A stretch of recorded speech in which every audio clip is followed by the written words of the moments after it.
Visa সংক্রান্ত নীতিমালায় বড় ধরনের পরিবর্তন এনে অস্ট্রেলিয়া ভারতকে সর্বোচ্চ ঝুঁকিপূর্ণ দেশের তালিকায় অন্তর্ভুক্ত করেছে।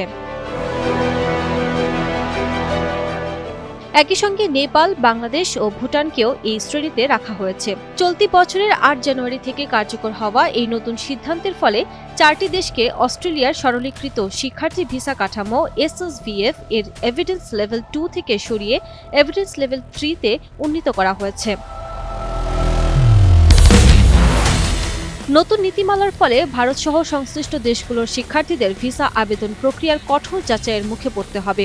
আবেদনকারীদের অতিরিক্ত নথিপত্র জমা দেওয়া, ব্যাংক স্টেটমেন্ট ম্যানুয়ালি যাচাই, ইংরেজি ভাষার বাড়তি প্রমাণ প্রদান সহ শিক্ষা প্রতিষ্ঠান ও পরীক্ষকদের সঙ্গে সরাসরি যোগাযোগ করতে পারবেন ভিসা কর্মকর্তারা।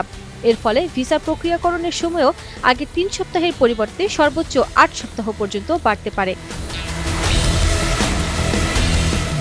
অস্ট্রেলীয় সরকার নির্দিষ্টভাবে কোনো দেশকে আলাদা করে দায়ী না করলেও সাম্প্রতিক সময়ে ভারতের সনদপত্র জালিয়াতির একাধিক ঘটনা আন্তর্জাতিকভাবে আলোচিত হয়েছে।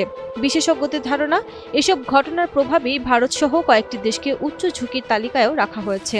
বর্তমানে অস্ট্রেলিয়ার প্রায় ৬,৫০,০০০ আন্তর্জাতিক শিক্ষার্থীর মধ্যে ভারতীয় শিক্ষার্থীর সংখ্যা প্রায় ১,৪০,০০০। ৪ দেশ মিলিয়ে মোট আন্তর্জাতিক শিক্ষার্থীর বড় একটি অংশ গড়ে উঠেছে।